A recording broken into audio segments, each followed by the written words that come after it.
ngasi mami tv gi tharom masibu miyeng tabiriba khwai khudmakpu ahan mamaktada ikai khumna jabagloina na khurumjari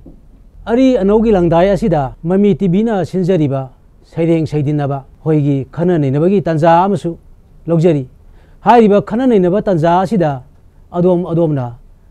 ai bisingi nungda leiba wakhalol adusu adomna tabiraga neinabadasu adomsu wakal munna khantaraga saruk yabigini habigi thajabusu thamjari ngasigi saidinaba sida saruk yabigidabi sing mathang sina amutang sampana ningsingjage aigi yet thangbaromda pambiri RK Indira Devi mathangda Laimayum Subharani mathangda Ningumbam Malaya Chanu Kongbrai Lakpam Gangarani Songtham Nalini Devi adudagi aigi oi thangba ta pambiri Soraisam Aneswari Devi Randhir Kumar Yendrembam adudagi Oza Kaisham Vijay Kumar Oza Kaisham Kubir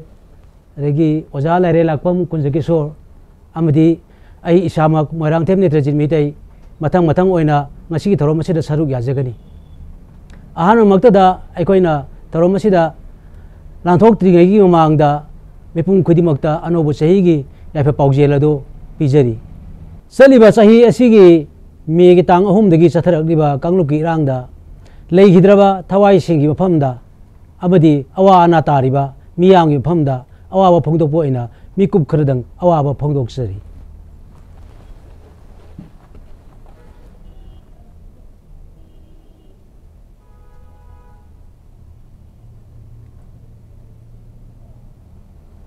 mayam phamthabirasi ahan mamaktada aigi sereng amatang pathoksari aigi serengi maming jap manai pamjadre anauba khijare anaubi pamjadre anauba khijare anaubi anaubana phagadra khallaga hena dum wahalle nangna ahan bala khibada anauba nungaiba manglan amada harau ithak kaloina duna taram oksakhi nangna ahan bala khibada anoba nungaiba manglan amada harau ithak kaloina duna taram no oksakhi landaraklami malem thungnaba covid ki laina laisatna miyoiba haiba kangdup sibu manghallagi matagum mayok nakhi siba kidana mahak tabu loiselage khanduna mayok nakhi siba kidana mahak tabu loiselage khanduna asang balami kaya covid ki thanghaida tuki mathangi olakpa kumbondadi malem gi yeknaba mahak tabu maru phangna manghanduna anoba mayol cholani khalui maru phangna manghanduna anoba mayol cholani khalui adubu kadai he anobi nangna purakhi aikhoi gi damak ina lokhong chima makhai angang batana thallaba kumja ama ari anok sinabagum satkhi mikap mirau khol ama lakhi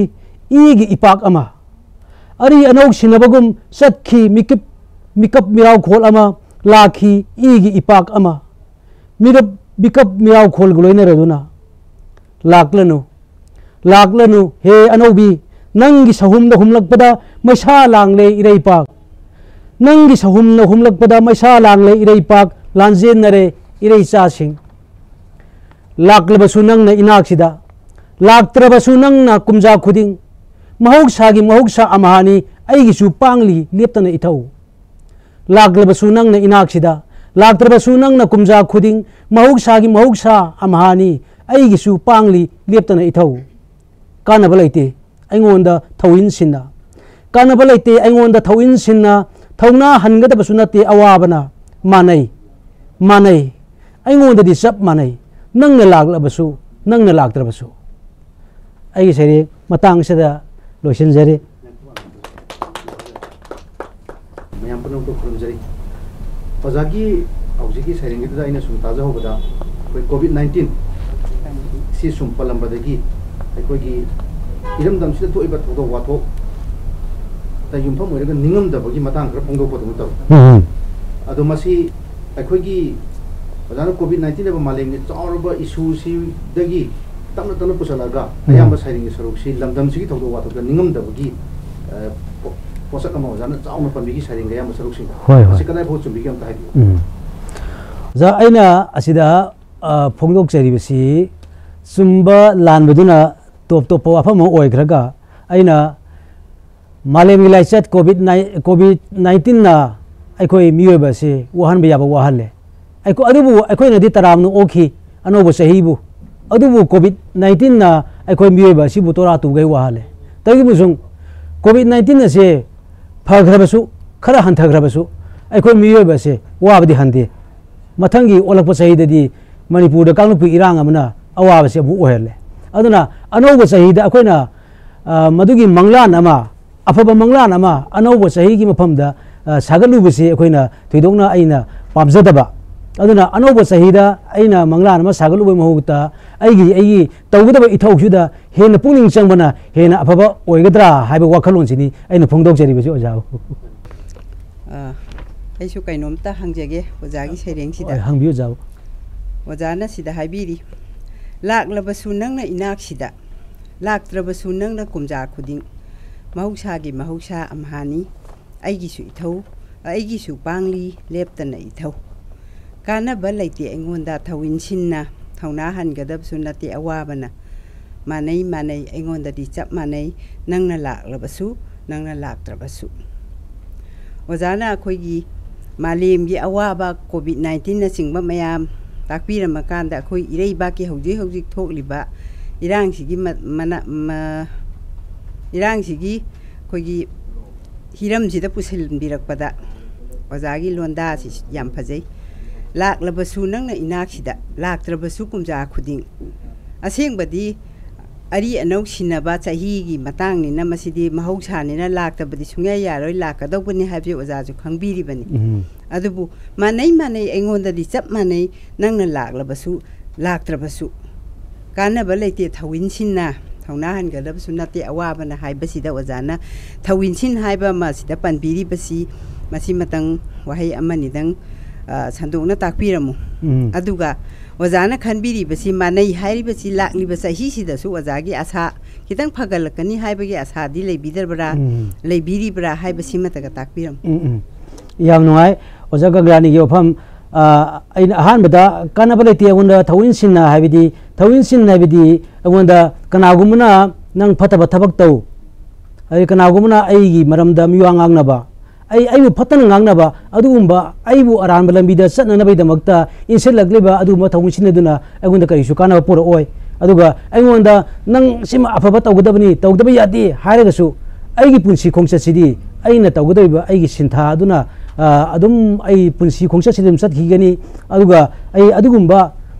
ओइदा पादबा ताइबंगी मियोबगी अदुगुंबा अरोन अथुपकी Chirol Kharol अदुना अइगोंदा थोइदोंना अनौब चहीना लाकपदा अइगोंदा अहोंब लेगदबा नत्ते हाइजबनी ओजा अदुना नंगना लाक्लबसु नंगना लाक्त्रबसु हाइबदी अखोइना ममिंग थोलिबसी पुंसी सिदी continue नि मखा ताना चथरिबनी पुंसी सिदी अइना सिरकांदा पुंसी सि लोइगदोरिबनी अखोइना अनौब चही हाइबसीदी अखोइना मियोइबा खुनाय सिदा अखोइना चही पाबा नुगाइनबा कुमजा पाबा नुगाइनबा ममिंग पंथोना थोंजेमनी हाइना अइना खल्ली मरम अदुना अइगी पुंसी हे पोकपदगिना सिबा बाउसिदा नोंगमा हाइना पारबसु याय हाइना खंजै ओजा अदुना नंगना लाक्लबसु नंगना लाक्त्रबसु हाइबजी अनौब चही ओइना नंगना अइगी नाक्ता लाबसु लाक्त्रबसु अइगी पुंसीगी सिन्थादी अइ मखा ताना अइगी पुंसी खमद्री भाव चथजखिगनी हाइजरिबनी होय ओजा याम फजै अइना खंजबददी ओजाना कोविड की लोयरगा अखोइगी खुनाइसिना हौजी अवाबा तारिबसिगी मरमदा ओजाना हाइबिबनी मसी अइना हंजबददी सुमाइना हंजनिंगी होय हौजिकी लैरिबा फिभमसिदा अखोइसी यामना चममनबा अखोइगी जातिसिगी ओइना अखोइसी याम अवाबा तारी अखोइगी थौना हंदे अखोइ मैतैगी हाइजरगे मैतैगी थौना हंदे अतोपा कांगबु मना अखोइदा तौरइबा लांदा तौरइबा फिभम तौरइबा मवोंग असे हौजिक चपमानै हाइरबनिना ओजाना हाइरिबसे अइदी लैंगाकना चिंगबा करिमता अखोइगी दमता होटनाबिदबसिदसु ओजाना कैगुंबा वाकत अमा कंप्लेन अमा यावी हाइना अइ लौजै होय होय ओजा उथागचरी अइगी सैरेंगी ममिंग से पेलगे मतमदुदा हौख्रब चही ꯑꯩꯗꯤ ꯌꯥꯎꯔꯔꯣꯏꯗꯣ ꯅꯈꯣꯏ ꯃꯌꯥꯝ ꯃꯔꯛꯇ ꯍꯦ ꯎꯄꯥꯜ ꯋꯥꯄꯥꯜ ꯅꯨꯃꯤꯠ ꯊꯥ ꯊꯋꯥꯟ ꯃꯤꯆꯥꯛ ꯂꯦꯡꯂꯤ ꯄꯥꯜꯂꯤꯕ ꯅꯈꯣꯏ ꯂꯛ ꯂꯩꯍꯧꯔꯣꯀꯣ ꯍꯦ ꯅꯨꯡꯁꯤ ꯊꯣꯏꯔꯕ ꯇꯥꯏꯕꯪ ꯄꯥꯟꯕ ꯁꯥ ꯎꯆꯦꯛ ꯑꯩꯈꯣꯏ ꯄꯨꯝꯅꯃꯛ ꯂꯣꯏꯅ ꯆꯠꯈꯤꯒꯗꯕꯅꯤ ꯑꯍꯥꯟ ꯑꯀꯣꯟꯒꯤ ꯋꯥꯅꯤ ꯉꯁꯤꯗꯤ ꯑꯩꯗꯤ ꯆꯠꯂꯦꯗꯣ ꯍꯌꯦꯡꯗꯤ ꯌꯥꯎꯔꯔꯣꯏꯗꯣ ꯁꯥꯟꯅꯕ ꯉꯁꯤꯗꯤ ꯑꯩꯗꯤ ꯆꯠꯂꯦꯗꯣ ꯍꯌꯦꯡꯗꯤ ꯌꯥꯎꯔꯔꯣꯏꯗꯣ ꯁꯥꯟꯅꯕ ꯑꯩ ꯌꯥꯎꯗ꯭ꯔꯕꯁꯨ ꯅꯈꯣꯏꯗꯤ ꯁꯥꯟꯅꯍꯧꯅꯤ ꯑꯇꯤꯌꯥ ꯊꯥ ꯊꯋꯥꯟ ꯃꯤꯆꯥꯛ ꯅꯈꯣꯏꯗꯅꯤ ꯂꯦꯡꯂꯣꯏꯗꯕ ꯂꯦꯡꯗꯅ ꯂꯩꯍꯧꯔꯅꯤ ꯅꯈꯣꯏ ꯑꯩꯒꯤ ꯀꯔꯃꯇꯅꯤ ꯂꯦꯡꯗꯅ ꯂꯩꯍꯧꯒꯗꯕ ꯑꯩꯒꯤ ꯀꯔꯃꯇꯅꯤ ꯂꯦꯡꯗꯅ ꯂꯩꯍꯧꯒꯗꯕ ꯅꯪꯅ ꯑꯐꯕ ꯇꯧꯔꯒ ꯐꯅ ꯁꯣꯟꯅꯍꯧꯔꯅꯤ ꯉꯁꯤ ꯑꯩꯅ ꯆꯠꯈ꯭ꯔꯕ ꯃꯇꯨꯡꯁꯤꯗ ꯑꯅꯧꯕ ꯅꯨꯃꯤꯠ ꯑꯃ ꯂꯥꯛꯀꯅꯤ ꯑꯅꯧꯕ ꯆꯍꯤꯅ ꯂꯥꯛꯄꯗ ꯑꯅꯧꯕ ꯅꯨꯃꯤꯠ ꯑꯃ ꯂꯥꯛꯀꯅꯤ ꯑꯅꯧꯕ ꯆꯍꯤꯅ ꯂꯥꯛꯄꯗ नखोई लोइना इरांग लांगलनी अइना चटख्रब मतुंगसिदा नखोई लोइना अइबु खंकाव कावरद्रा अरीब चही अइबु नखोई लोइना अइबु खंकाव कावरद्रा अरीब चही अइबु तत्तना हंगली थमोइना पामुजै नुक्सिजै काइना निंगदे थादोक निंगदे नखोई संगा अदुबु चत्रबदी यादबनी नोंग अइबु निंगसिंग बिरकपा नोंग अइबु उनिंगलकपा लाकनी मतम अमदी नोंग अइबु निंगसिंग बिरकपा नोंग अइबु उनिंगलकपा लाकनी मतम अमदी नोंग निंगसिंगलकनी लाकनी मतम अमदी सोइदना अइगी मतमदा नंगना तौखिबा अफबा नुंगाइबा थौदोकसिंग निंगसिंगलकनी हौखरबा पुंसी चटख्रबा चही अइबु मतमदुदा पेलगे हौखरबा चही अयाक मतमदुदा पेलगे हौखरबा चही अयाक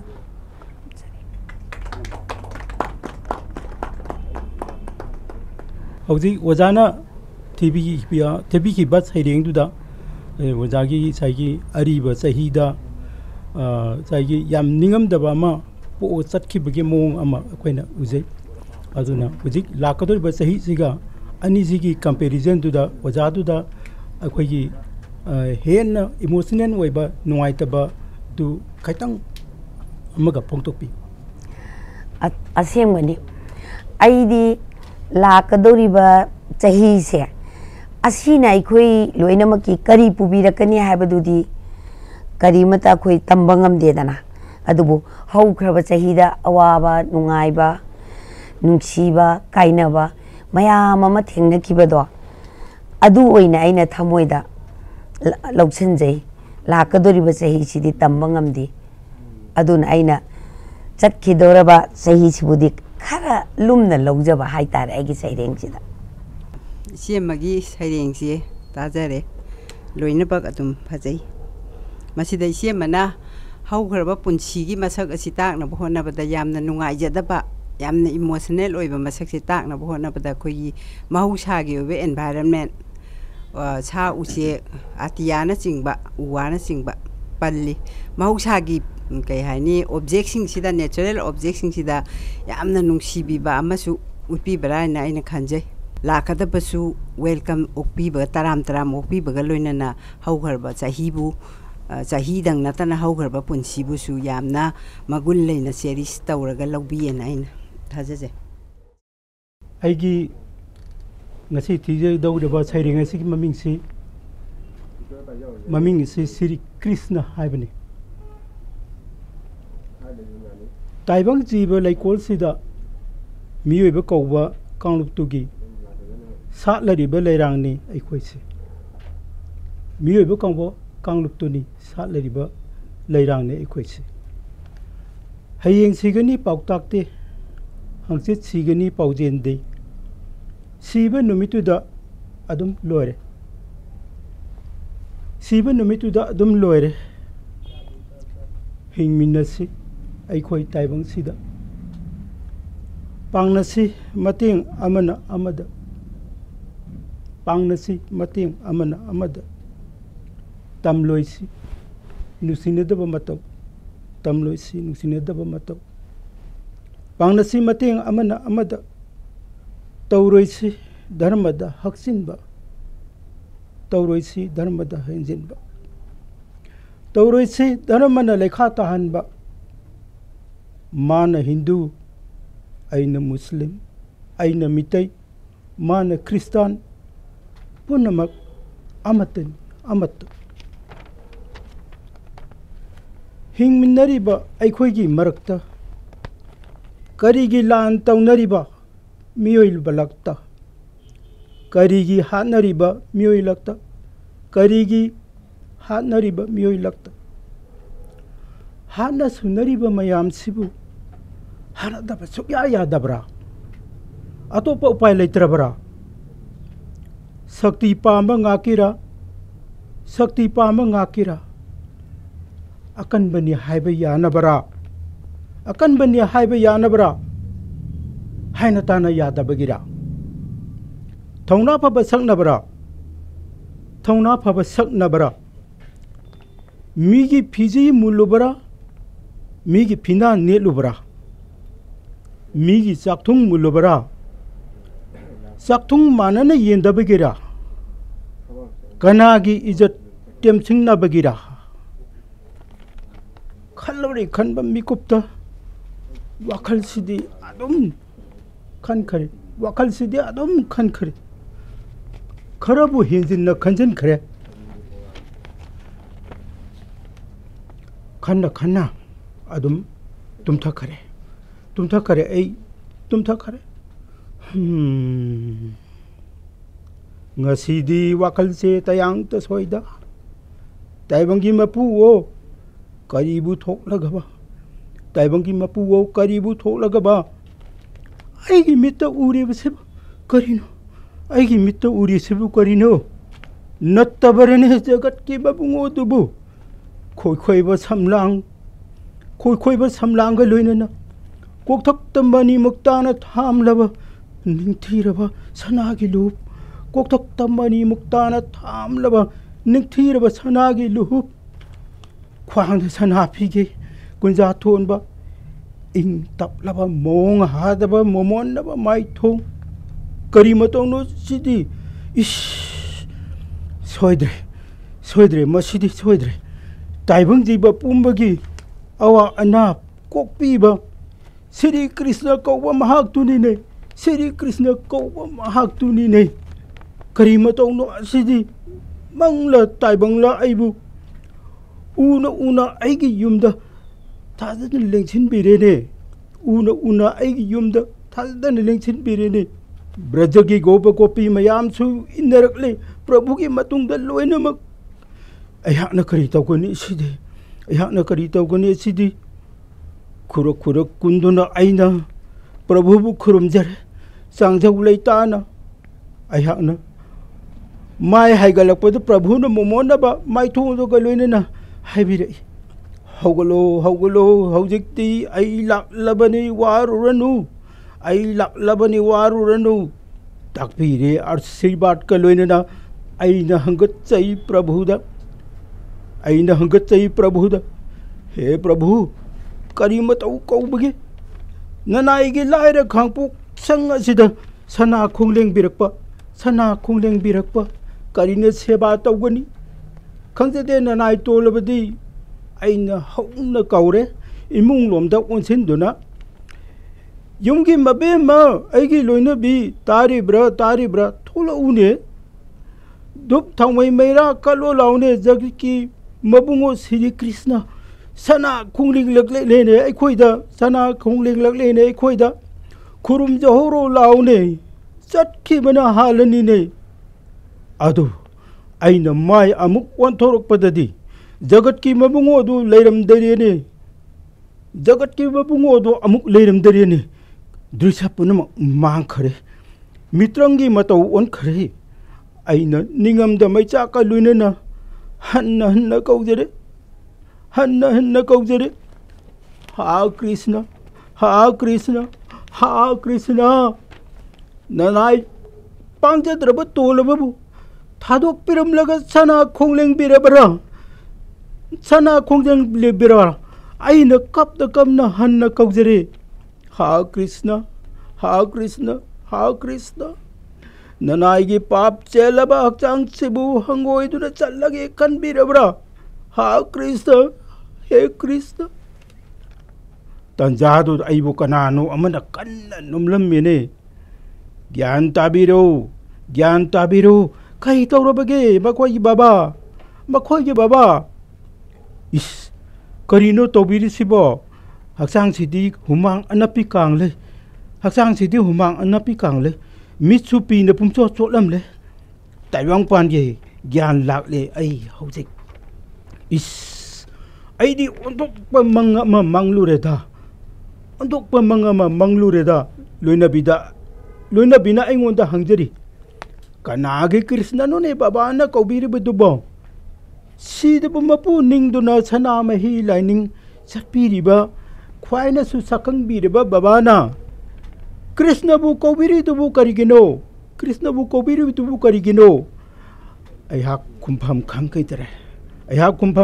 dare mathangi aigi manglandadi karamba taibangi mapuna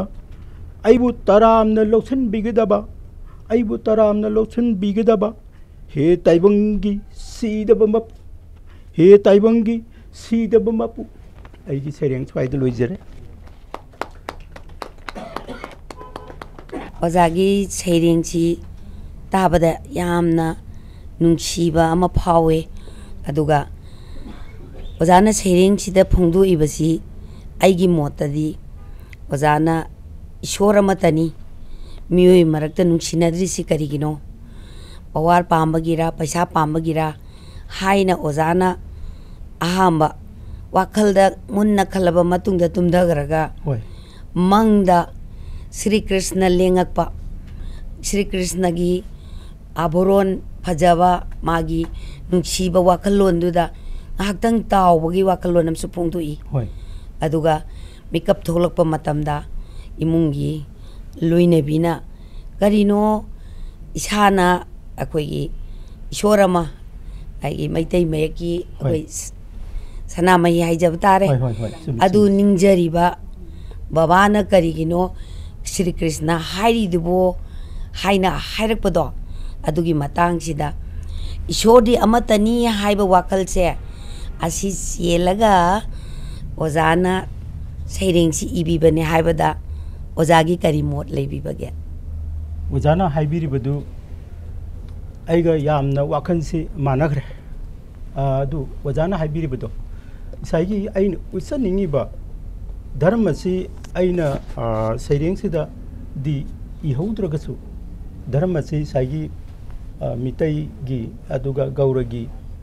Krishna gi adagi akoigi taibung seba mapu akoi mitaina latliba sanamai krikra yam sukaina pak sanna haibagi tanjadu de aina phangjadabana marmwar kanda hujiki Krishna gi kainosida aina tawjkhebani adu Krishna si tasengna magi akoina thengnajaba larikta karida akoigi pitebis da yeng haipetang yengjeru bakanda Krishna gi activities adagi dharma atai akoigi Bible gi leiri atai mayam leiri ko ai punamak suna haijadragasu makoigi su activities mayam khara lei adu mayam du maraktu da aina Krishna gi kainwasi wena laukhatlaga haijaru badi masi aina compare tawbada mayam de hena khangnarabaina adamaina ijegebini wanja aduga aina khanjariba dharma si amatani haibigi wakhan adu aina usaningba haitar hoi ishorde amatani haibase hoi ozana utpibani hoi yam nungaije ozai sairengji haurakpada khogi ozai isase asengba taibang amata leiraga ozana khogi sanamai lengthau ipaibung ase ningaga leibiram makanda haidi asengba sangthar ꯑꯁꯦꯡꯕ ꯃꯥꯂꯦꯝ ꯑꯃꯗꯒꯤ ꯑꯣꯖꯥꯅ ꯃꯪꯗ ꯇꯥꯎꯔꯨꯔꯀꯥꯟꯗ ꯃꯪꯗꯅ ꯑꯃꯨꯛ ꯁ꯭ꯔꯤ ꯀ꯭ꯔꯤꯁꯅꯁꯦ ꯅꯤꯡꯉꯒ ꯍꯧꯖꯤꯛꯀꯤ ꯆꯔꯥꯡꯅꯔꯤꯕ ꯃꯌꯥꯝꯁꯤꯗꯒꯤꯁꯨ ꯅꯥꯟꯊꯣꯛꯍꯟꯅꯤꯡꯕ ꯍꯥꯏꯒꯗ꯭ꯔꯥ ꯑꯇꯣꯞꯄ ꯃꯥꯂꯦꯝ ꯑꯇꯣꯞꯄ ꯇꯥꯏꯕꯪ ꯑꯃꯗ ꯑꯃꯨꯛ ꯇꯥꯎꯔꯨꯕꯅꯦꯕ ꯁꯝ ꯀꯥꯏꯟ ꯑꯣꯐ ꯑꯦꯁꯀꯦꯄꯤꯖꯝꯅꯤ ꯃꯁꯦ ꯑꯩꯈꯣꯏꯒꯤ ꯅꯥꯟꯊꯣꯛꯄ ꯍꯥꯏꯇꯥꯔꯦ ꯔꯣꯃꯥꯟꯇꯤꯁꯤꯖꯝꯒꯤ ꯐꯖꯔꯕ ꯊꯤꯝ ꯑꯃꯅꯦꯅ ꯑꯩꯅ ꯈꯟꯖꯩ ꯏꯕ ꯃꯑꯣꯡꯁꯤꯗꯤ ꯂꯣꯏꯁꯤꯜꯂꯛꯄꯗ ꯔꯤꯌꯦꯂꯤꯁꯇꯤꯛꯇ ꯑꯃꯨꯛ ꯂꯣꯏꯁꯤꯟꯕ ꯍꯥꯏꯕꯗꯤ ꯑꯩꯈꯣꯏꯒꯤ ꯃꯪꯗ꯭ꯔꯪꯗ ꯇꯥꯎꯔꯨꯕꯗꯒꯤ ꯑꯁꯦꯡꯕꯗ ꯑꯣꯖꯥꯕꯨ ꯅꯣꯝꯃꯒ ꯍꯧꯗꯣꯛꯄꯤꯔꯛꯄ ꯑꯣꯖꯥ ꯌꯥꯏꯐꯔꯦ ꯍꯥꯏꯒꯗꯕ ꯑꯣꯖꯥꯅ ꯀꯔꯤꯒꯤ ꯃꯪꯒꯣꯜ ꯍꯥꯏꯕꯤꯔꯤꯕꯅꯣ ꯍꯥꯏꯕꯒꯤ ꯋꯥꯍꯩꯗ ꯍꯥꯏꯕꯗꯤ ꯑꯄꯣꯛꯄ ꯏꯄꯥ ꯂꯩꯔꯤꯉꯩꯗ ꯀꯩꯒꯤ ꯁ꯭ꯔꯤ ꯀ꯭ꯔꯤꯁꯅ ꯄꯜꯂꯛꯏꯕꯅꯣ ꯍꯥꯏꯕꯒꯤ ꯃꯑꯣꯡꯗ ꯑꯣꯖꯥꯁꯦ ꯔꯤꯌꯦꯂꯤꯁꯇꯤꯛꯇ ꯂꯥꯛꯄꯁꯦ ꯑꯩꯈꯣꯏꯒꯤ ꯔꯤꯌꯦꯂꯤꯖꯝ ꯍꯥꯏꯇꯥꯔꯦ ꯑꯣꯖꯥꯒꯤ ꯄꯣꯏꯝꯁꯦ ꯔꯣꯃꯥꯟꯇꯤꯛ ꯃꯑꯣꯡꯗ ꯂꯥꯛꯑꯒ ꯔꯤꯌꯦꯂꯤꯁꯇꯤꯛ ꯑꯣꯏꯕ ꯁꯪꯁꯥꯔ ꯑꯃꯗ ꯂꯥꯛꯄꯅꯤꯅ ꯑꯩꯈꯣꯏꯅ ꯃꯣꯗꯔꯟ ꯄꯣꯏꯝꯗ ꯔꯣꯃꯥꯟꯇꯤꯛ ꯄ꯭ꯂꯁ ꯔꯤꯌꯦꯂꯤꯖꯝ ꯑꯅꯤꯁꯦ ꯄꯨꯟꯕꯅꯦꯅ ꯑꯩꯅ ꯂꯧꯖꯖꯩ ꯑꯣꯖꯥꯒꯤꯗ ꯑꯣꯖꯥꯅ ꯃꯣꯠ ꯄꯤꯕꯤꯅꯤꯡꯕ ꯂꯩꯕ꯭ꯔꯥ ꯃꯁꯤꯒꯤ ꯇꯦꯛꯅꯤꯛꯁꯤꯒꯤ ꯃꯔꯝꯗ ꯃꯁꯤ ꯁꯨꯃꯥꯏꯅ ꯑꯩꯅ ꯄꯨꯊꯣꯛꯆꯔꯤꯕ ꯃꯑꯣꯡ ꯑꯁꯦ ꯁꯤ ꯅꯠꯇꯕ ꯑꯇꯣꯞꯄ ꯃꯑꯣꯡ ꯑꯃꯗ ꯄꯨꯊꯣꯛꯅꯕ ꯃꯑꯣꯡ ꯂꯩꯔꯝꯕꯁꯨ ꯌꯥꯏ ꯑꯩꯅ ꯁꯨꯝ ꯈꯟꯖꯕꯗꯀꯣ ꯑꯗꯨꯕꯨ ꯑꯩꯅ ꯍꯧꯖꯤꯛ ꯇꯥꯁꯜꯂꯤꯕ ꯃꯑꯣꯡꯗꯨ ꯇꯥꯗ꯭ꯔꯒꯗꯤ ꯑꯇꯥꯕꯁꯤꯡꯒꯤ ꯀꯩꯅꯣꯗ ꯌꯥꯝꯅ ꯇꯟꯊꯕ ꯑꯃ ꯐꯥꯎꯒꯗ꯭ꯔꯥ ꯍꯥꯏꯕꯒꯤ ꯀꯩꯅꯣ ꯑꯃ ꯈꯟꯖꯔꯀꯥꯟꯗ ꯑꯩꯅ ꯈꯤꯇꯪ ꯇꯦꯟꯖꯟꯈꯤꯕꯅꯤ ꯑꯩꯍꯥꯛꯅ ꯄꯥꯊꯣꯛꯆꯒꯗꯧꯔꯤꯕ ꯁꯩꯔꯦꯡꯁꯤꯒꯤ ꯃꯃꯤꯡ ꯂꯣꯏꯕ ꯅꯥꯏꯗꯕ ꯈꯣꯡꯆꯠ ꯇꯥꯏꯕꯪꯄꯥꯟ ꯑꯉꯛꯄꯅꯤꯗꯀꯣ ꯁꯦꯝꯕꯤꯕ ꯃꯄꯨ ꯃꯥꯒꯤ ꯈꯨꯠꯁꯦꯝ ꯇꯥꯡꯅ ꯐꯪꯕ ꯇꯥꯏꯕꯪ ꯃꯄꯣꯛꯅꯤ ꯈꯣꯡꯆꯠꯅ ꯂꯦꯞꯇꯅ ꯑꯁꯨꯝ ꯂꯥꯛꯄꯅ ꯈꯣꯡꯆꯠꯅ ꯂꯦꯞꯇꯅ ꯑꯁꯨꯝ ꯂꯥꯛꯄꯅ ꯆꯍꯤ ꯑꯃꯨꯛ ꯂꯣꯏꯁꯤꯜꯂꯛꯂꯦꯗꯣ ꯆꯠꯂꯣꯀꯣ ꯍꯦ 2023 ꯆꯠꯂꯣꯀꯣ ꯍꯦ 2023 ꯆꯍꯤꯁꯤꯅ ꯂꯣꯏꯈꯤꯕꯗ ꯁꯣꯛꯅꯔꯤꯕ ꯂꯥꯜ ꯆꯍꯤꯁꯤꯅ ꯂꯣꯏꯈꯤꯕꯗ ꯁꯣꯛꯅꯔꯤꯕ ꯂꯥꯜ ꯅꯍꯥꯛꯁꯨ ꯆꯠꯈ꯭ꯔꯣꯕ ꯃꯤꯑꯣꯏꯕ ꯑꯩꯈꯣꯏꯕꯨ ꯍꯔꯥꯎꯍꯜꯂꯨꯕ ꯃꯤꯑꯣꯏꯕ ꯑꯩꯈꯣꯏꯕꯨ ꯍꯔꯥꯎꯍꯜꯂꯨꯕ ꯄꯨꯗꯨꯅ ꯆꯠꯄꯤꯈ꯭ꯔꯣ ꯀꯥꯡꯂꯨꯞ ꯃꯁꯦꯟꯒꯤ ꯂꯥꯜ ꯃꯤꯑꯣꯏꯕꯁꯤꯡꯒꯤ ꯃꯔꯛꯇꯗ ꯅꯠꯇꯅ ꯁꯥ ꯎꯆꯦꯛ ꯐꯥꯎꯕꯗ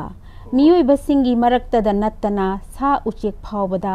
ꯍꯥꯠꯅ ꯁꯨꯅꯕꯒꯤ ꯋꯥꯈꯜꯂꯣꯟ ꯂꯩꯅꯗꯕ ꯑꯣꯏꯍꯟꯕꯤꯔꯣ ꯑꯅꯧꯕ ꯆꯍꯤꯅ ꯂꯥꯛꯄꯗ ꯅꯨꯡꯉꯥꯏꯕ ꯌꯥꯏꯐꯕ ꯄꯤꯕꯤꯔꯣ ꯂꯥꯜ ꯍꯥꯏꯕꯗꯣ ꯎꯍꯟꯕꯤꯔꯅꯨ ꯂꯥꯜ ꯍꯥꯏꯕꯗꯣ ꯎꯍꯟꯕꯤꯔꯅꯨ ꯑꯅꯧꯕ ꯆꯍꯤꯒꯤ ꯅꯨꯡꯉꯥꯏꯕ ꯃꯇꯧ ꯑꯅꯧꯕ ꯆꯍꯤꯒꯤ ꯅꯨꯡꯉꯥꯏꯕ ꯃꯇꯧ ꯎꯍꯟꯕꯤꯔꯣ ꯑꯩꯈꯣꯏꯗ ꯃꯄꯨꯒꯤ ꯃꯤꯡꯈꯩ ꯁꯣꯟꯗꯨꯅ ꯇꯥꯏꯕꯪꯄꯥꯟꯒꯤ ꯅꯨꯡꯉꯥꯏꯕ ꯐꯣꯡꯗꯣꯛꯃꯤꯟꯅꯕ ꯉꯝꯕ ꯇꯥꯏꯕꯪꯄꯥꯟꯒꯤ ꯅꯨꯡꯉꯥꯏꯕ ꯐꯣꯡꯗꯣꯛꯃꯤꯟꯅꯕ ꯉꯝꯕ ꯄꯤꯅꯕꯤꯔꯣ ꯍꯦ ꯇꯥꯏꯕꯪ ꯁꯦꯝꯕ ꯃꯄꯨ ꯍꯦ ꯇꯥꯏꯕꯪ ꯁꯦꯝꯕ ꯃꯄꯨ ꯑꯩꯍꯥꯛꯀꯤ ꯁꯩꯔꯦꯡ ꯃꯇꯥꯡꯁꯤꯗ ꯂꯣꯏꯖꯔꯦ ꯈꯨꯔꯨꯝꯖꯔꯤ ꯄꯨꯝꯅꯃꯛ ꯍꯧꯖꯤꯛꯀꯤ ꯑꯣꯖꯥꯒꯤ ꯁꯩꯔꯦꯡ ꯂꯣꯏꯕ ꯅꯥꯏꯗꯕ ꯈꯣꯡꯆꯠ ꯁꯤꯗꯩꯗ ꯎꯠꯂꯤꯁꯤ ꯂꯥꯟꯒꯤ ꯃꯥꯡꯖꯕ ꯑꯗꯨꯒ ꯑꯅꯧꯕ ꯆꯍꯤꯁꯤꯅ ꯂꯥꯛꯄꯒ ꯂꯣꯏꯅꯅ ꯌꯥꯝꯅ ꯑꯐꯕ ꯅꯨꯡꯉꯥꯏꯕ ꯑꯗꯨꯒꯨꯝꯕ ꯑꯃ ꯄꯨꯕꯤꯔꯛꯎ ꯍꯥꯏꯕꯒꯤ ꯑꯗꯨꯒꯨꯝꯕ ꯍꯥꯏꯖꯕ ꯁꯩꯔꯦꯡꯅꯤ ꯍꯥꯏꯅ ꯑꯩꯅ ꯂꯧꯖꯒꯦ ꯄꯣꯖꯤꯇꯤꯚ ꯑꯣꯏꯕ ꯋꯥꯈꯜꯅꯤ ꯌꯥꯝꯅ ꯐꯖꯩ ꯍꯥꯏꯅ ꯑꯩ ꯍꯥꯏꯖꯒꯦ ꯊꯥꯒꯠꯆꯔꯤ ꯑꯣꯖꯥ ꯑꯗꯣ ꯑꯩꯅ ꯈ꯭ꯋꯥꯏ ꯄꯥꯝꯖꯕ ꯊꯤꯝꯗꯨꯃꯛꯁꯨ ꯑꯣꯏꯖꯩ ꯌꯥꯝ ꯐꯖꯩ ꯍꯧꯖꯤꯛ ꯊꯣꯛꯏꯕ ꯀꯥꯡꯂꯨꯞ ꯑꯅꯤꯒꯤ ꯂꯥꯟꯁꯤꯒꯤ ꯆꯩꯊꯦꯡ ꯍꯥꯏꯕ ꯇꯥꯔꯦ ꯃꯁꯤꯗ ꯋꯥꯔꯤꯕꯁꯤ ꯄꯨꯝꯅꯃꯛ ꯋꯥꯕꯗ ꯅꯠꯇꯅ ꯑꯩꯈꯣꯏꯒꯤ ꯀꯥꯡꯂꯨꯞ ꯃꯁꯦꯟ ꯈꯛꯇ ꯅꯠꯇꯅ ꯁꯨꯝ ꯄꯥꯛ ꯆꯥꯎꯊꯣꯛꯇꯅ ꯑꯩꯈꯣꯏ ꯃꯥꯂꯦꯝꯒꯤ ꯑꯣꯏꯕꯒꯤ ꯑꯃ ꯂꯥꯛꯑꯦ ꯄꯨꯝꯅꯃꯛ ꯑꯁꯤ ꯑꯣꯖꯥ ꯁꯨꯕꯥꯔꯥꯅꯤꯒꯤ ꯋꯥꯈꯜꯗ ꯄꯨꯝꯅꯃꯛꯁꯤ ꯀꯩꯅꯣ ꯑꯩꯈꯣꯏ ꯇꯥꯏꯕꯪ ꯁꯦꯝꯕꯤꯕ ꯃꯄꯨꯁꯤꯗ ꯃꯥꯅ ꯇꯥꯏꯁꯤꯜꯂꯦ ꯍꯥꯏꯕꯗꯤ ꯏꯁꯣꯔ ꯇꯥꯏꯕꯪ ꯃꯄꯨ ꯅꯪꯅ ꯑꯩꯈꯣꯏꯕꯨ ꯉꯥꯛꯄꯤ ꯁꯦꯟꯕꯤꯗꯨꯅ ꯂꯣꯏꯁꯤꯟꯕꯤꯕ ꯅꯠꯇ꯭ꯔꯒꯗꯤ ꯉꯝꯂꯔꯣꯏ ꯌꯥꯔꯤꯕ ꯃꯈꯩ ꯇꯥꯏꯕꯪ ꯃꯄꯨꯅ ꯑꯩꯈꯣꯏꯕꯨ ꯉꯥꯛꯄꯤ ꯁꯦꯟꯕꯤꯌꯨ ꯂꯥꯟ ꯑꯁꯤ ꯂꯣꯏꯁꯤꯟꯕꯤꯌꯨ ꯍꯥꯏꯗꯨꯅ ꯁꯤꯗ ꯂꯣꯏꯁꯤꯜꯂꯤ ꯌꯥꯝꯅ ꯐꯖꯩ ꯌꯥꯝꯅ ꯅꯨꯡꯉꯥꯏ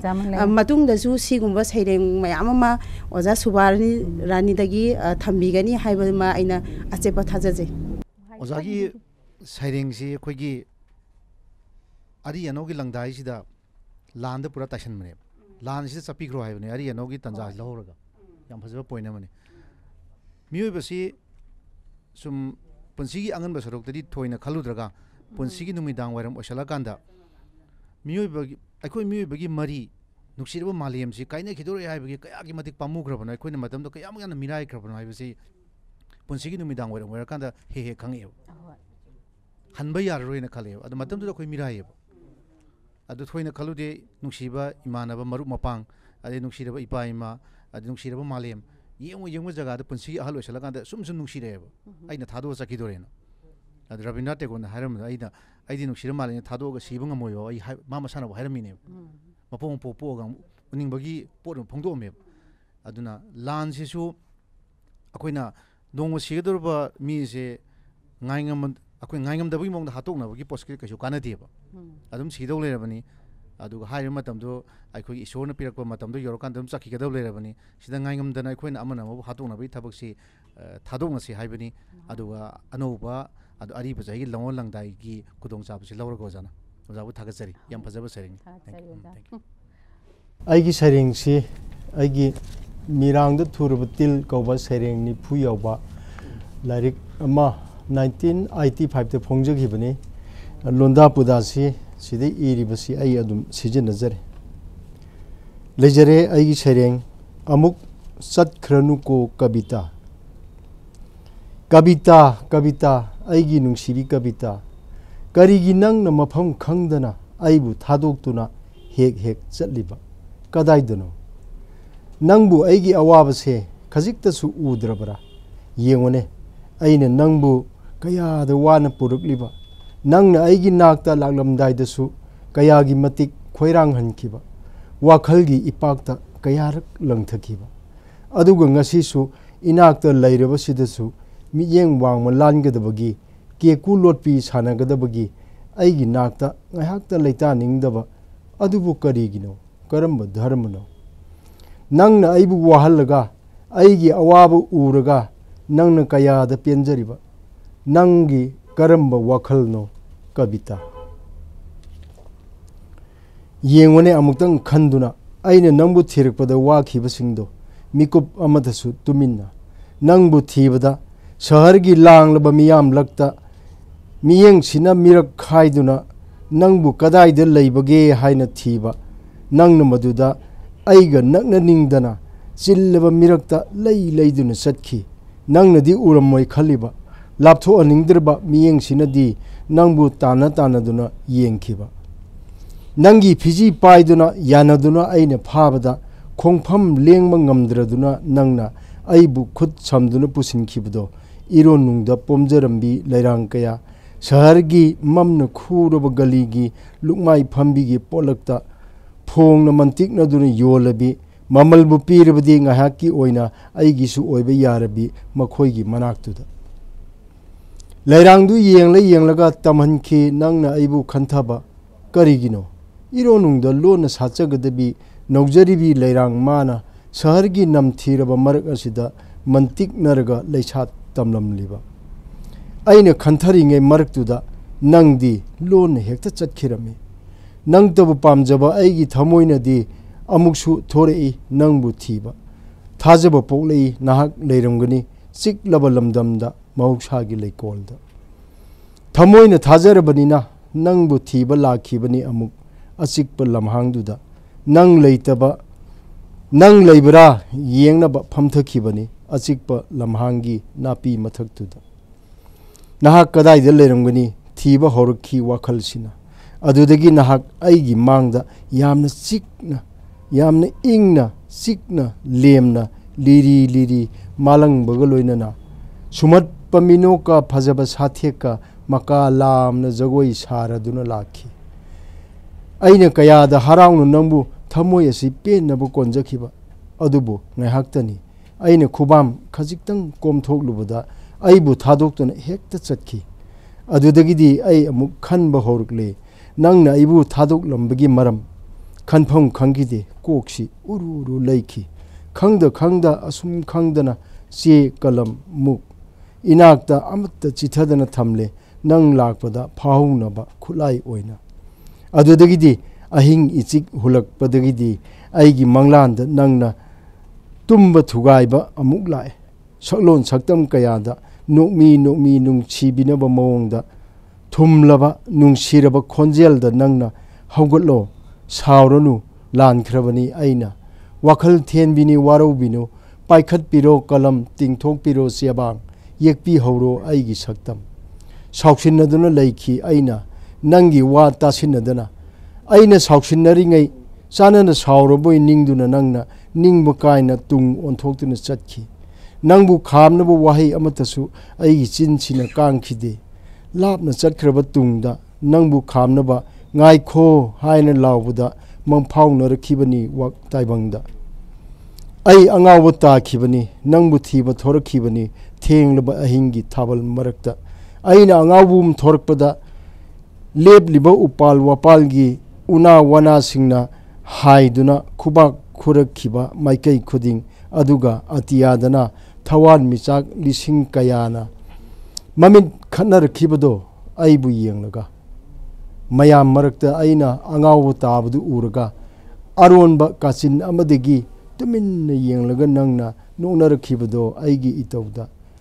aidi kaya da wakhiba nangna khangjan khidaba natte tasengna khangkidabrane pare adubu matung sidadi nang aibu amuk thadok tuna chatkhranuko aibu amuk wahalnuko amuk chatkhranuko kabita kabita kabita aigi nungsibi कविता मतम अमगी सही निफुगी ममांगी कविता से ताद ngasi phawba divorce tongdri leminari bani aina khanjai ko ado anouba saireng ama ibibagi muhutta ari boina pabirba se masi karigino aduga yamnadi nungaijai phongdokpiribodo ado anoba mai bidrisi kaigino simju hangjaninge aigise anoba serengsu leijai adubu masigi kenosi sigi kavita se mirol di oire ai taseng ai ne ngasai haijagibdo 1985 ta phonggibni londa puda se adum thamjare na haijagibse adu aina serengsi irakpa matamda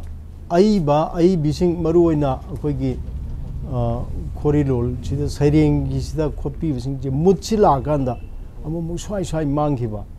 अदुगा हेक्ता करिमो मतमदा फरेदा पाइसलकपा ngसाइजु सुम सिगी केनो जे हौद्रिङा दे वारी सुम सानबदा असै नि ngसाइ हाइबिगिबदो आई केनो खो आइनो कोन फिङे दगा हे लामि अदगी अमु इगे तरुगा हेत कोने इरगे अन खलगदि स्वाई मांगरे अदुमाइना वाखल सिदा आइगी सिदे the लामब पोसी खुदक्तुदा फाजल लौद्रगदी यादे हाइबगी केनो से मसी आइना उथोकजनिंगबदगी सिगी सरिंगसी ओइने लौखचब याम नोंगाइजै सैरें सैरेंग कविता सैरेंग बुथीबदा ओजासिना कदा यौं जंक्शन गे हाइबबु सैरेंग जे ओजागी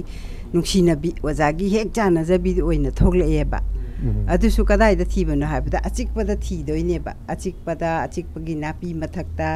अचिकपदा फमगा सैरेंग हाइबजे थी असai ojana haibigibada aibu wahalaga kayada penjariba nangbu thibada aina thausilaba aina nangbu thibada kaya wariba adu mirakte heta sienki ga haibasida adagi phisairing je ojana ironungda pomjarabi leirang kaya du haina loi changdamnare haibadi ironungdagi thiba haibasida saireng haibje thibada kaya mu yamna wabage heta tawkhatlaga leiramana teba saireng do thambal satpagumne heta ojana phangbiba nate haijariba adumai tawdana saireng iriba mi khuding makse akhoi kari saireng ibasi poching si ingraji da harakanda angawba mine nungsina ba mine aduga saireng iba mine lovers lunatics and poets are equal hai adumai tawdana oza sisu ozana saireng thina bhona bada asagi lovers amana bilabhet ki manakta mai nungsijabi thibaga samana na thi aduga kada yongna thibage haibda William Wordsworth English ki William Wordsworth poisina mahausa gi iba khatan natana mase nature worshipper amoina nature se isoroina lacha gi bodo aduga chamana na ojagi sidasu romantic kainogi chelama cheli romantic kapita gi na poetry gi na haijage madu puthok na ojana kada yongna ubage haibu samaj gi amotpa mayam sida Asai nupi gi lamsat sajan mangak pa kholak pa kachin ko yagi oiba amot pa myam sida so jana saireng se thiyaba aduna ꯁꯩꯔꯦꯡꯁꯤ ꯀꯗꯥꯏ ꯌꯧꯔꯒꯦ ꯍꯥꯏꯔꯒ modern ꯄꯣꯏꯝꯗ ꯑꯃꯨꯛ poetry ꯍꯥꯏꯕꯁꯤꯗꯤ ꯂꯥꯏꯐꯅꯤ, poetry is the criticism of life ꯍꯥꯏꯕꯗꯨꯃꯥꯏꯅ ꯑꯣꯖꯥꯒꯤ ꯁꯩꯔꯦꯡꯁꯤꯅ ꯑꯩꯈꯣꯏꯒꯤ ꯁꯃꯥꯖꯀꯤ ꯑꯃꯣꯠꯄꯁꯤꯁꯨ ꯑꯗꯨꯝ ꯎꯠꯄ ꯉꯝꯃꯦ, ꯑꯗꯨꯒ ꯌꯥꯝ ꯐꯖꯅ ꯊꯥꯛ ꯋꯥꯡꯉꯦꯅ ꯑꯩ ꯍꯥꯏꯖꯒꯦ. ꯁꯩꯔꯦꯡ ꯑꯃ ꯀꯂꯥꯒꯤ ꯄꯣꯠꯊꯣꯛ ꯑꯃ ꯑꯣꯏꯔꯛꯅꯕ ꯍꯣꯠꯅꯕꯗ ꯄ꯭ꯔꯇꯤꯚꯥ ꯑꯃꯗꯤ ꯍꯣꯠꯅꯕ ꯑꯅꯤꯃꯛ ꯆꯪꯉꯤ ꯍꯥꯏꯕꯁꯨ ꯑꯣꯖꯥꯅ ꯎꯠꯄꯤꯔꯦ. ꯃꯁꯤ ꯍꯥꯏꯔꯒ ꯂꯣꯏꯁꯤꯟꯖꯔꯒꯦ. ꯃꯄꯨꯡ ꯐꯥꯅ ꯐꯖꯔꯕ ꯁꯩꯔꯦꯡ ꯑꯃꯅꯤꯅ ꯊꯝꯖꯔꯦ. ꯊꯥꯒꯠꯆꯔꯤ. ꯑꯩꯒꯤ ꯁꯩꯔꯦꯡꯒꯤ ꯃꯃꯤꯡ ꯃꯪꯈꯤꯒꯗꯧꯔꯤ ꯃꯪꯂꯥꯟ ꯑꯃ. ꯍꯟꯗꯦ ꯍꯟꯗꯦ ꯍꯟꯗे ꯁꯨꯛꯍꯟ ꯍꯟꯗꯦ, ꯍꯟꯗꯦ ꯍꯟꯗे ꯍꯟꯗे ꯂꯥꯜ ꯑꯁꯤ ꯍꯟꯗꯦ. ꯈꯜꯂꯤ ꯀꯩꯗꯧꯉꯩ ꯍꯟꯈꯤꯅꯤ, ꯉꯔꯥꯡ ꯍꯟꯈꯤꯗ꯭ꯔꯥ ꯃꯈꯜꯂꯨꯏ, ꯍꯟꯕ ꯂꯩꯇꯦ ꯉꯔꯥꯡꯁꯨ. ꯉꯁꯤꯗꯤ ꯇꯞꯂꯅꯤ ꯃꯅꯤꯡꯂꯨꯏ, ꯂꯦꯞꯄ ꯂꯩꯇꯦ ꯀꯥꯏꯍꯧꯔꯛꯄ. ꯃꯁꯤꯗꯕꯨ ꯀꯅꯥꯅ ꯂꯩꯇꯥꯒꯗꯒꯦ, ꯑꯔꯤ ꯑꯅꯧꯒꯤ ꯂꯪꯗꯥꯏꯁꯨ ꯌꯦꯡꯅꯤꯡꯂꯨꯗꯦ.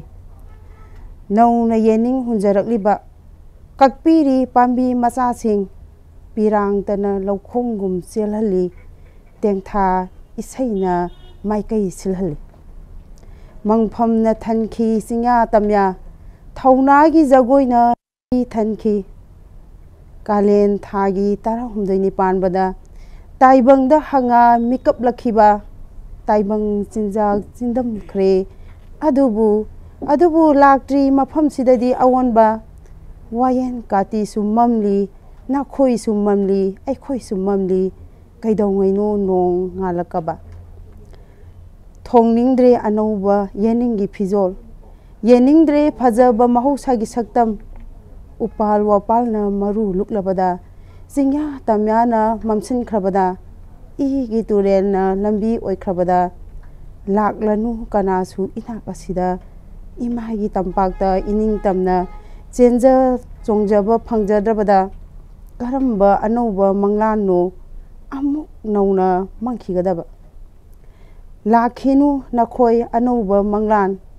ꯂꯥꯛꯈꯤꯅꯨ ꯅꯈꯣꯏ ꯑꯅꯧꯕ ꯃꯪꯂꯥꯟ. ꯅꯣꯡ ꯉꯥꯟꯗ꯭ꯔꯤ ꯁꯨꯛꯂ ꯃꯝꯂꯤ, ꯑꯩ ꯃꯪꯈꯤꯒꯗꯧꯔꯤ ꯃꯪꯂꯥꯟ ꯑꯃ. ꯂꯩꯆꯤꯟ ꯅꯣꯡꯐꯥꯏ ꯊꯥꯡꯗ꯭ꯔꯕ, ꯂꯩꯆꯤꯟ ꯅꯣꯡꯐꯥꯏ ꯊꯥꯡꯗ꯭ꯔꯕ, ꯁꯪꯕꯥꯟꯅꯔꯕ ꯑꯇꯤꯌꯥꯒꯤ ꯏꯍꯥꯡ ꯍꯥꯡꯂꯕ ꯑꯅꯧꯕ ꯃꯪꯂꯥꯟ ꯑꯃ, ꯑꯅꯧꯕ ꯃꯪꯂꯥꯟ ꯑꯃ. ꯁꯤꯗ ꯑꯩ ꯁꯩꯔꯦꯡ ꯂꯣꯏꯁꯤꯟꯖꯔꯦ. ꯍꯧꯖꯤꯛ ꯑꯣꯖꯥꯒꯤ ꯁꯩꯔꯦꯡꯗꯨ ꯃꯌꯥꯝ ꯂꯣꯏꯅ ꯇꯥꯃꯤꯟꯅꯔꯦ, ꯌꯥꯝꯅ ꯐꯖꯩ ꯅꯨꯡꯉꯥꯏ. ꯑꯗꯣ ꯑꯣꯖꯥ, ꯂꯥꯟꯁꯤ ꯃꯥꯂꯦꯝꯗ ꯂꯩꯕ ꯑꯏꯕꯤ ꯃꯤꯄꯨꯝ ꯈꯨꯗꯤꯡꯃꯛꯅ ꯍꯥꯏ, ꯂꯥꯟ ꯄꯥꯝꯗꯦ ꯑꯗꯨꯝ ꯍꯥꯏ, ꯂꯥꯟꯁꯤ ꯑꯗꯨꯝ ꯇꯧꯏ. ꯑꯩꯒꯤ ꯃꯣꯠꯇꯗꯤ ꯃꯤ ꯑꯅꯤ ꯂꯩꯕ꯭ꯔꯥꯅꯤ, ꯒ꯭ꯔꯨꯞ ꯑꯅꯤ ꯂꯩꯕ꯭ꯔꯥꯅꯤ ꯈꯜꯂꯤ, ꯂꯥꯟ ꯄꯥꯝꯕ ꯑꯃꯒ ꯄꯥꯝꯗꯕ ꯑꯃꯒ. ꯑꯗꯣ ꯂꯥꯟ ꯄꯥꯝꯕ ꯃꯤ ꯂꯩꯕꯅ ꯂꯥꯟ ꯇꯧꯏꯅꯤ, ꯂꯥꯟ ꯄꯥꯝꯗꯦꯅ ꯑꯩꯈꯣꯏꯅ ꯂꯥꯎꯖꯕꯩ ꯋꯥꯅꯤ. ꯑꯗꯣ ꯑꯣꯖꯥ ꯃꯤꯠꯌꯦꯡꯗ ꯀꯩ ꯂꯩ? ꯑꯩꯒꯤ ꯃꯤꯠꯌꯦꯡꯗꯗꯤ ꯂꯥꯟ ꯄꯥꯝꯗꯦ ꯄꯥꯝꯗꯦꯅ ꯍꯥꯏꯕꯁꯤ, ꯂꯥꯟ ꯄꯥꯝꯗꯕꯁꯤꯗꯤ ꯑꯩ ꯏꯁꯥꯃꯛꯁꯨ ꯑꯣꯖꯥ ꯂꯩꯖꯔꯤꯀꯣ. ꯑꯗ ꯂꯥꯟꯁꯦ ꯇꯧꯔꯣꯏꯁꯤ ꯍꯥꯏꯅꯁꯨ UN-ꯁꯤ ꯑꯣꯖꯥ ꯐꯣꯝ ꯇꯧꯔꯤꯕꯅꯦꯕꯀꯣ. ꯑꯗꯨꯃꯛꯄꯨ ꯃꯁꯤꯒꯤ ꯋꯥꯁꯦ ꯆꯠꯅꯗꯦ. ꯑꯗꯒꯤꯗꯤ ꯑꯩꯈꯣꯏꯒꯤ ꯀꯩꯅꯣ ꯀꯣꯜ ꯋꯥꯔ ꯀꯥꯏꯅ ꯁꯨꯝ ꯍꯤꯁꯇ꯭ꯔꯤꯗ ꯁꯨꯝ ꯐꯥꯛꯇꯣꯛꯑꯒꯗꯤ ꯁꯨꯝ ꯂꯩꯔꯤ ꯊꯧꯔꯨꯝꯗ ꯎꯪꯈꯠꯅꯕ ꯂꯥꯟꯁꯦ. ꯃꯁꯤꯅ ꯃꯔꯝ ꯑꯣꯏꯔꯒ ꯍꯟꯗꯛꯁꯦ ꯕꯣꯝ ꯄꯣꯈꯥꯏꯔꯛꯄꯅꯦꯕ. ꯁꯤ ꯀꯔꯤꯗ ꯄꯣꯈꯥꯏꯔꯛꯏꯅꯣ ꯍꯥꯏꯕꯁꯦ ꯑꯩꯈꯣꯏ ꯃꯁꯦꯟ ꯊꯤꯒꯠꯅꯕꯒꯤ ꯃꯍꯨꯠꯇ ꯑꯩꯈꯣꯏ ꯃꯁꯦꯟꯁꯦ ꯑꯃꯒ ꯍꯥꯏꯗꯤ ꯃꯣꯏꯅ ꯁꯤ ꯇꯧꯔꯦ ꯑꯩꯈꯣꯏꯁꯨ ꯁꯤ ꯇꯧꯁꯤ, ꯁꯨꯃꯥꯏꯅ ꯑꯗꯨꯝ ꯂꯃꯟ ꯈꯨꯝꯅꯕꯒꯤ ꯋꯥꯈꯜꯂꯣꯟꯁꯤ ꯑꯃꯨꯛ ꯑꯣꯖꯥ ꯁꯨꯝ ꯂꯥꯛꯄ. ꯁꯨꯝ ꯂꯥꯛꯑꯕꯅꯤ ꯂꯥꯟꯁꯦ ꯅꯦꯝꯊꯔꯒꯗ꯭ꯔꯥ ꯈꯜꯂꯦ, ꯉꯁꯤ ꯂꯣꯏꯒꯗ꯭ꯔꯥ ꯈꯜꯂꯤ, ꯂꯣꯏꯗꯦ. ꯍꯌꯦꯡ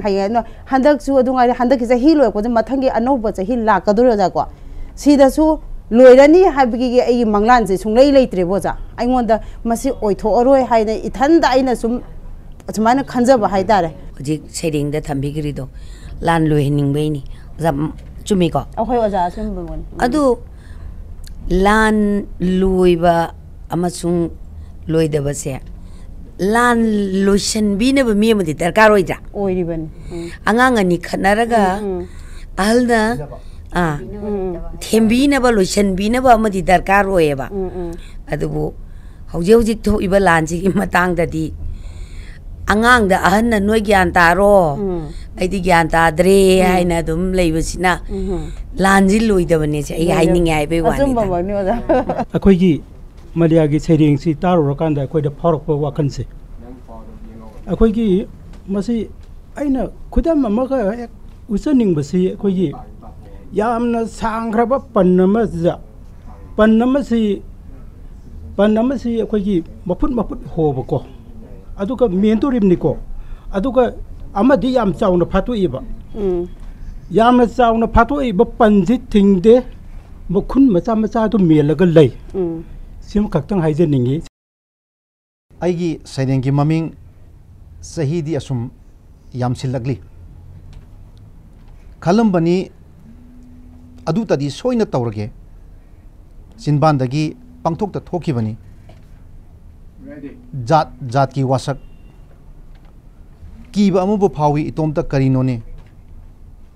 tawthorok pana kadai dagi leibak sida tholi basu angak pangak ta tawbu budi aigumba angak pa jiba ngak ta leibanani da kana da bu waro doino hingna bagi lanpham awoi baga oida baga gi thawri singnabi ningthau ngakta ngaishilak law leibak sida warak pinaba ngakta khurak hangdraba lugadorida punsi je karino ne phanadi yamlam le sahi se thengna rakliba panthong pham khangdana chalakliba se kuire phanadi haidokpa ikai bagi wani kari gino ne wakal sina asum pixel lagli basina thalakle aitagi haiba wahi du khaktana tawbagidi wa laudabsu yarabani da laibak ningbasi ai khaktani haigadra as kanana khangbano lokhatpa yadaba mokhay nemlaba thak haibadu leirambasu manasu tadraba mamitsu tanglaba marolsu thokdraba amadagi hena tolaba punsi oirambasu kanana khangmano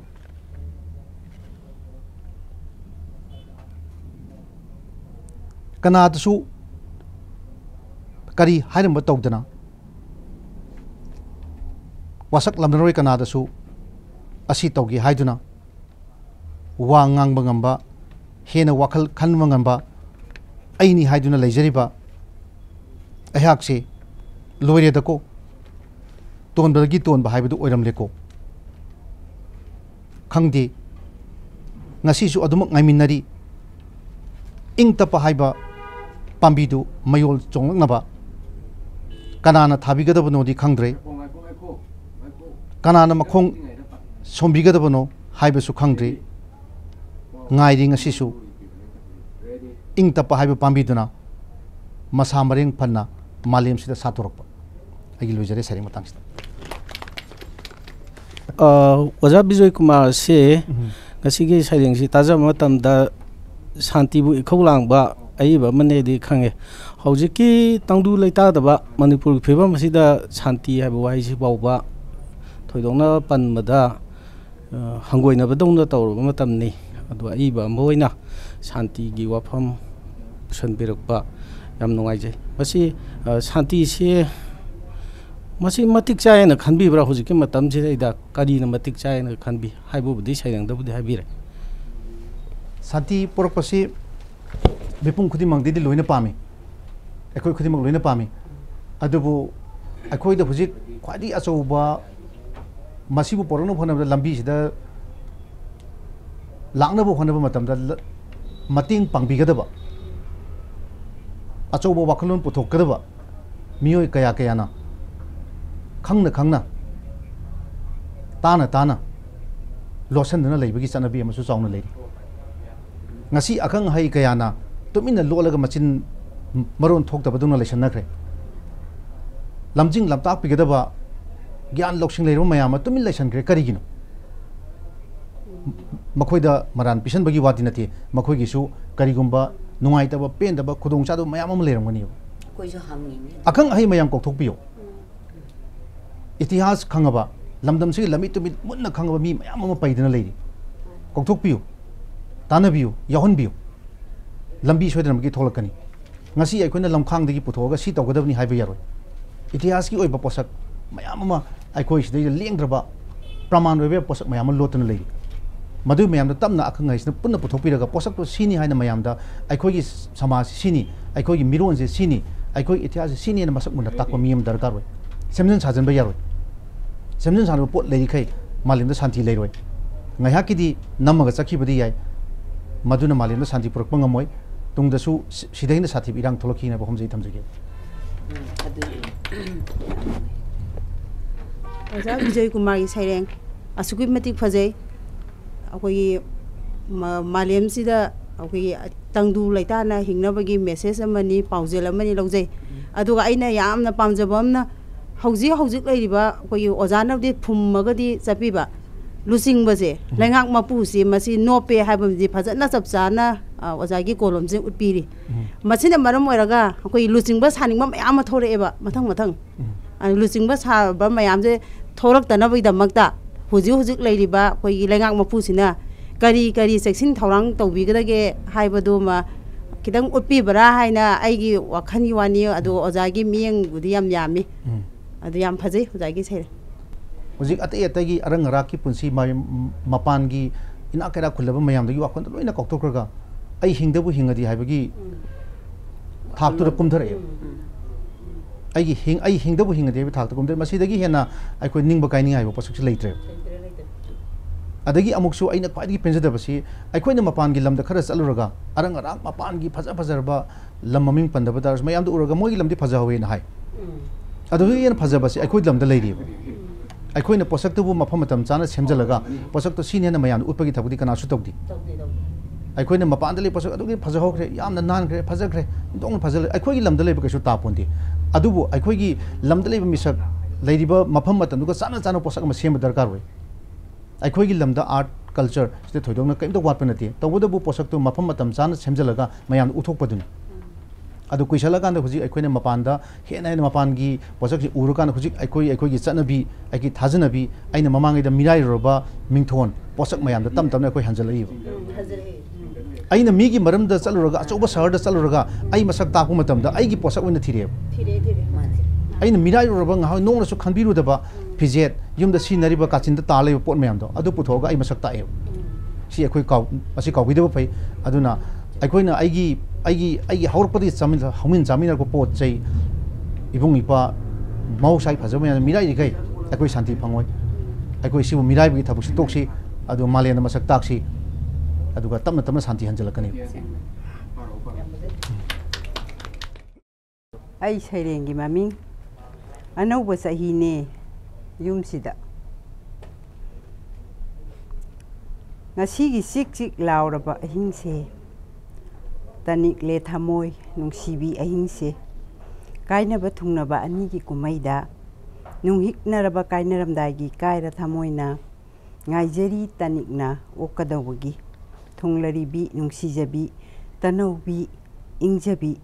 momonnabi maithonga iroina tathakpi langjarabi irang pubi kangaunabi nuja nangbu nangdi ayingbani nungsibani yeningni aduga karigi asuk charang nariba aduga karigi asuk charang nariba nangna thunglaba mikupsida karigi bom top karigi maikhu karigi nongmai hoi khangle ngasigi ahingse mani kaina pungjaga loinana yaikhre okjabagi sariksu harauna konjari ayukki korobu biram le bidai amamba mabu adubu kijai kihallakanu anaubi nangsu ariba maugum suningdabi satningdabi oiganu anaubi nangsu ariba maugum suningdabi satningdabi oibiganu pelhanbiu nuanbiu harau minok tamhanbiu anaubi haujik tairiba wai sigumna hayeng phau papakna sumtai siko wai piksanbiganu ko anaubi lojare haujiki oja gangana aidi miyam da khudon tambi khiba sayeng se asuki matik phajai haina ai wakhanda khanje adubu oja ganga hojiki oja gi sayengsi anobigi di mingthon da oina ibiba ni haina ai gi thamoi da phaujeba aduna haukiba hoji ji akhoi gi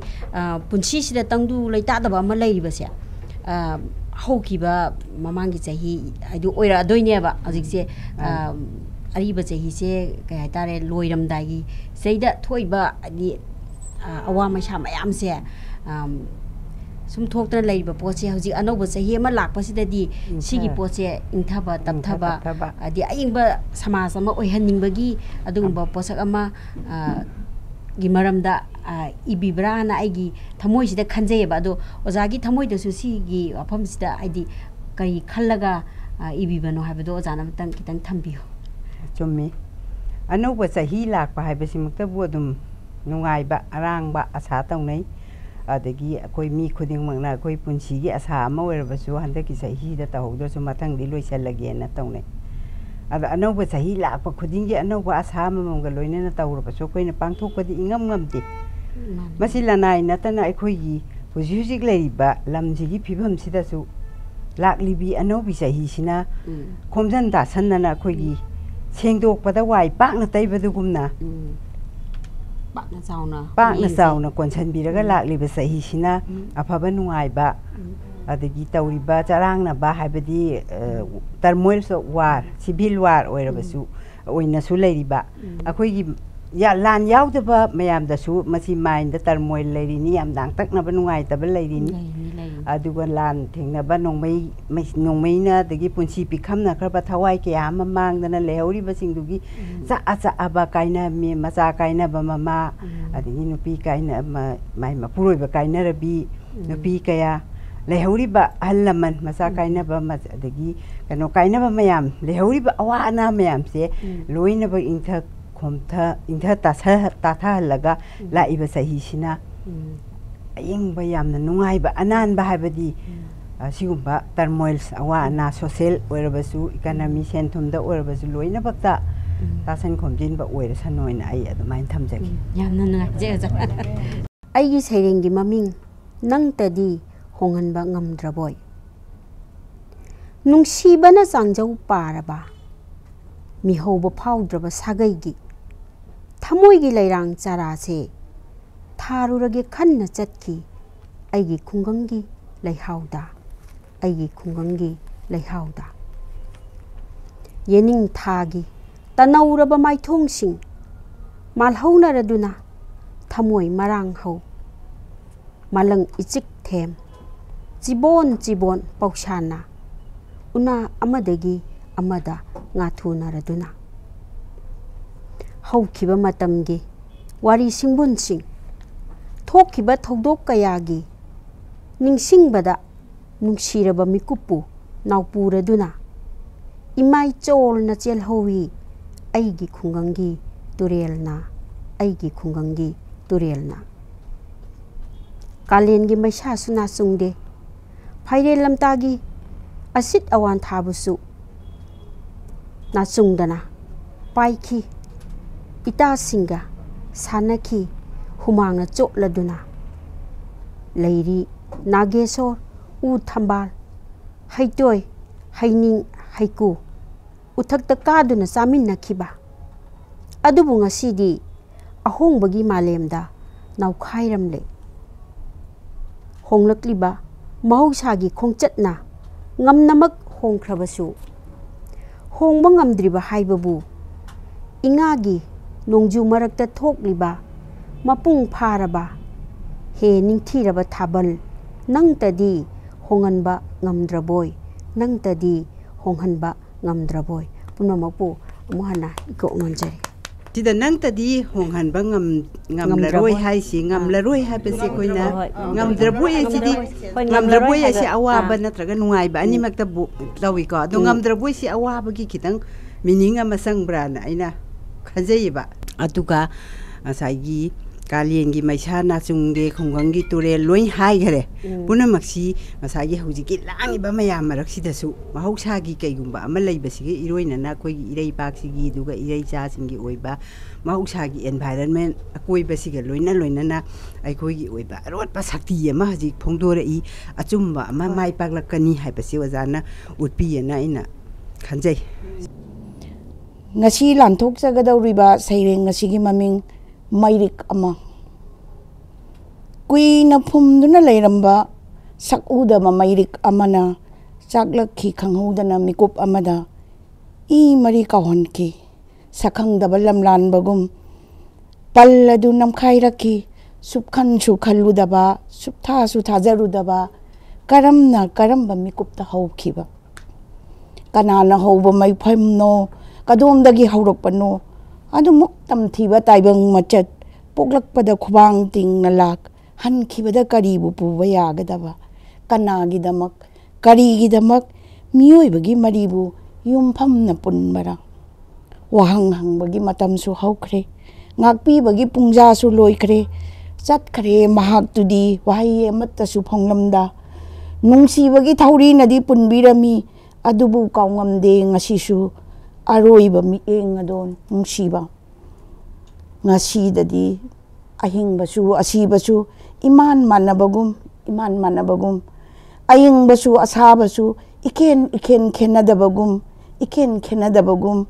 ahing su nungthil su iman ta manabagum awoi basu oidabasu ihong da bagum manglan su taibang su amha adubu nahak na chatkibada he pubi khoko lan aduga loinaidraba amamba asibusu ngasidi leikol lese pukning leikol kauba laisa tamkhidare matam mama nungsiraba matam mama leinam naharaba matam mama leiram bani adungai maisa langduna ngasidi una kangledo adubu he lairembi tamba bungambara khongchat nangi khangamdraba pukning ngening hulaktuna tanawroba wakhalgi machusing sientharak bayari lepnaidana ngai khigani ngasisu loisinjare punamak pukhuramjare ngasagi marik tagi maijau bi mahore aduga masina I mari da sohlakpagi ai horokpham aduga samin thamina ko mayam si amaga ma khaibung tahanabagi marik tagi horok maijau bi ne na wahai amadi panbigre adu hai ba marik se kanana horok kanana kadai digi kamaina semakpono haiba posak tudi lolaga dum thambigre ba haidopudi adamina na yam phase posak se adu tongan ba tabi ba mayam tuna tongan ba magi wahan thok pibi wahai bani kesu kaidi yam phase adu ozagi ba modam to phongdok piramo marik se na de khojigi hai ba khojigi isu sida posan bi hai banati ya hoy अखोई हमिन चामिनक बाइगी इमुंग लेबे इचिनिनाव मयाम सिदा खाइबुंग ताननब कनागुमना मरिक तगी मैजाउ ओलक मतमदा मांगजगदोरि बसे कनानो अखोई लोइ मांगमिनगनी लान अमा तव मतमदा माइथी बाहाइब लेते जोयो बहाइल अनिमक लोइ मांगमिनै अदुना मरिक तगी मैजाउ बि हौरकपेना अखोईगी ई मरी से थदनब होनरकपसि कानदि फजदि हाइबनी आइगी पुनिंगी इथिल हाइतारे मदुमक आइना थमजबनी आइहाकसु समाजिगी मनुंगदा लेइरबनिना समाजिदा थोकलिबा ngasi tangdu leitadraba haitare ko ekoina hingminnariba marak asida santi gi wakhalon se aduki mati thaptok khrabagum sum tawbase isana isada aisu tattana hangjaba adugumba wahang amo oijari aduga ai thoidokpa aronba atupa leijade aduga wahan thok punamakti ehangna saireng sibu taminariba punamakta mayam gi pukning da phawwa wakhalon ado madumakta ehaksu adum mapung phana खोगी याम सरुक याजरी हाइबदु अदु ओइना थंगजगे ओजानस मसा हाबी गरे हौजिकी थोइबा सिदसु याम चाउना पुसनबा यारे अदुगा खोगी लेरिबा आइगी yum सिदसु हौरे इबा generation ना खोगी mama मपादा नत्रगा मागी केनोदा estate माइ फंगफम थोपा can खोगी दाबी तालकबै मयाम मतांग सिसु युमफम मै हाइबा यारे अदुदेगा अमुकसु युमफम लेतबा मिना कै युमफम तांदोइनो हाइबे खोगी चेलकपा मचा अदुगिसु दुम थुंगनारी को अदु हुजिउसि किसिदि सेलकपा सुनते कना सेलकपा सुनते ओजाना ताकपिनि से अखोइगी वा मनुंगदसु लेजे को कना भावससु mama atomi chelakpasu nataba mapa ahan natra mama ahan na thanambasu nataba kadai de num la akanda nang ai kainom ta tawbiramu se singi da khaibiramu hairasu num khagla kharga heta phamba chala hipa chali haidana pusalakba sigumbagi marak sida hida wajana akoi gi waja indirana aruiba mi eng do haidana amaka arot pang khak thambiriba si khatang di ure symbolic aina di phaujaba amdi laijare do wajana masi matang explain tawbiramu aduga marak sida ida ngasai gi thamoi haiba sida asengba manglan punsi ahingba aduga asaba amdi ayingba adigi day and night haiba si thamoi da di loi phawi bangak tani ahongba leite pukning laikol ama sagatsi haiba si madi haibi gare aduga hojiki aruiba mi eng do haiba sinang aruiba oina thambiramu aduga ꯑꯩꯈꯣꯏꯅ ꯏꯇꯠꯇꯅ ꯄꯥꯎꯖꯦꯗ ꯀꯔꯤꯗ ꯑꯗꯨꯒ ꯑꯩꯈꯣꯏꯒꯤ ꯌꯥꯝꯅ ꯐꯣꯡ ꯐꯣꯡ ꯁꯥꯅ ꯊꯣꯛꯈꯤꯕ ꯊꯧꯗꯣꯛ ꯑꯃꯗ ꯏꯆꯥꯁꯤꯡ ꯅꯨꯄꯤ ꯃꯆꯥ ꯑꯃꯒ ꯅꯨꯄꯥ ꯃꯆꯥ ꯑꯃꯒ ꯃꯥꯡꯈꯤꯕꯁꯤꯅ 이한 한바 얌나 탐모이 까이닝아이 오이바 아두금바 포삭 아마칵 오이기 아두가 아이코이나 따따나 우바 우호바 탐모이다 예이라가 레호바세 누피 마자두나 마기 짐발지 하이랍 콤메 하이레가 마나 옌감바 마기 미잉세 시기 미잉시다 홍암드라바 마싱락암드라바 와항 마얌 마마 야오르가 레호에 하이다나 아이기 탐모이다 온통나 नुंगाइतना फाउजाबा हाइतारे आइगी वाहिनादि थाबदा वाचरे अदुबो तसेंबगिदि आई अदुगुम्बा मिएंग अदो